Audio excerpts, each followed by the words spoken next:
Initiating System 1.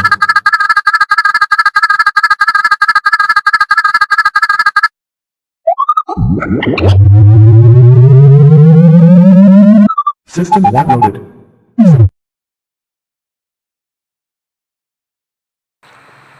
Good day everyone, and especially to our professor in this subject, Miss Alexis Alcantara.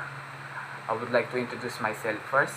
I am RJM Ramos from BSc 1-3, and for my report, I am going to discuss the conservatism and liberalism theory.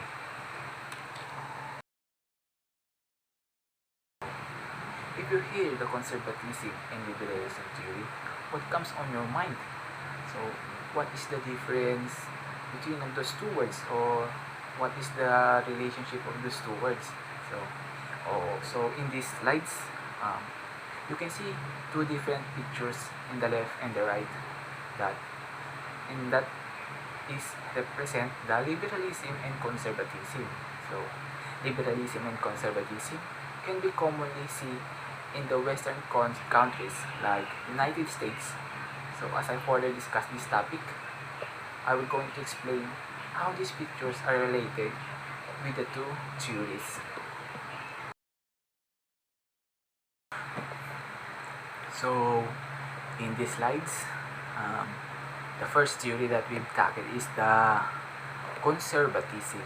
So conservatism is taking from the Latin word conserver, means to retain. So it is political and social philosophy that promotes retaining traditional social institutions. So conservatism is all about keeping or saving institutions, traditions. So people in this theory tends to follow social tradition, and they believe that social traditions can bring political order, nationalism, morality, and loyalty. And Edmund Burke is one of the founders of conservatism in Great Britain. So, and is generally viewed as the philosophical founder of the modern conservatism. So, in these slides, conservatism defines also as generally believe in personal responsibility, limited government, free markets, individual liberty, traditional American values, and a strong national defense. So, in this theory, people doesn't want a rapid change, and they want to stick to their traditions. So, madaling salita, gusto lang nila kung ano yung nakasanayan nilang traditions. So, they give more importance to the tried and tested traditions than to new systems of recent periods. So, mas gusto nilang subukan ang mga traditions nila kaysa sa new systems na pinipresenta ngayong panahon. So, conservative policies generally emphasize empowerment of the individual to solve problems. So, the government here in this theory has a role to provide people the freedom to pursue their own goals. So, as you can see on the bottom low, the pictures represents the political spectrums, and it shows the political position. So, the two opposite slides of each other in this scale will help us to show how these theories are different with each other. So, as what we can see here in conservatism theory, it is in the right axis. Those on the right axis tends to uphold more traditional views. That's why conservatism theory is positioned in the right axis. In these slides, conservatism are deemed to possess value in contrast to newer, progressive, liberal positions. So, as what I have said, conservatism give importance more on traditions. That's why, as a result, they doesn't want to change on what is new, even even to the new systems are effective, but conservatism is the tendency to avoid change. So the Republicans are often viewed as more conservative. So Republicans are example of conservatism. Republicans advocates for lower taxes, free market capitalism, the regulation of corporations, restrictions on abortion, and restrictions on labor unions. So next slides. So in these slides, these are the elements of conservatism. Traditions desire to conserve human imperfections.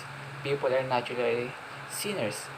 Pragmatism, anti-ideology, organicism, the idea that every individual is rooted in society, hierarchy, levels and standards of people, authority, power should come from above, property, respect laws, and property.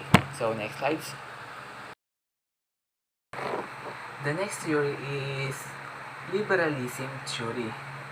Liberalism is taken from the Latin word liberalis. It is a broad political ideology or worldview founded on the ideas of liberty and equality. So, in this theory, people believe that doing changes in institutions or laws can bring social progress that can help in achieving equality and a new quality life for everyone. So, John Locke is often credited for the creation of liberalism as a philosophical tradition. Next slides. In these slides, generally believe in government action to achieve equal opportunity and equality for all. In this theory, government plays a significant role in reducing community issues, and the government also ensures that every individual is safe and covered by human rights. So, liberal policies generally emphasize the need for more governance to solve problems. So, just like what I have said, government here in liberalism theory plays a significant role in addressing the problems in their institutions. They also lend help to people regarding with their problems so they can live harmoniously, and accordingly here we also have again the political spectrum that shows the political positions of this theory. So liberalism theory is positions on the left axis. Those on the left axis strives for an equal society, and they believe that government should play a large part in people's lives in order to achieve equality. Also, those on the left axis tends to adopt progressive view, which means they often favor social changes or reform. So next slides. So in the slides, liberals typically believe that government is necessary to protect individuals from being harmed by others, but they also recognize that government itself can pose a threat to liberty. So liberalism theory have a bad side, which is the government can cause harm or threat to liberty, even if the people strive for equality. If the government doesn't want to do their responsibilities, it will be a huge problem to liberty. So Democrats are often viewed as the more liberal. So in this theory, Democrats are the best examples for liberalism. So Democrats advocates equality for everyone. They support free markets, free trade, limited government, individuals' rights, capitalism, democracy, and secularism. So, next slides. So in these slides, these are the elements of liberalism. Individualism values the supremacy of an individuals. Equality, equal rights and opportunity. Freedom, own decision that doesn't violate the law. Tolerations, tolerates the decisions of individuals. Reasons, thinking rationally, consistent agreement in society, constitutionalism, balanced relation between people and state. For you to better understanding to my topic, I am going to give an example that shows how these two theories are different from each other. Example is the issues of abortion. For conservatism theory, they believe that abortion is not right because for them, abortion is also an act of murder.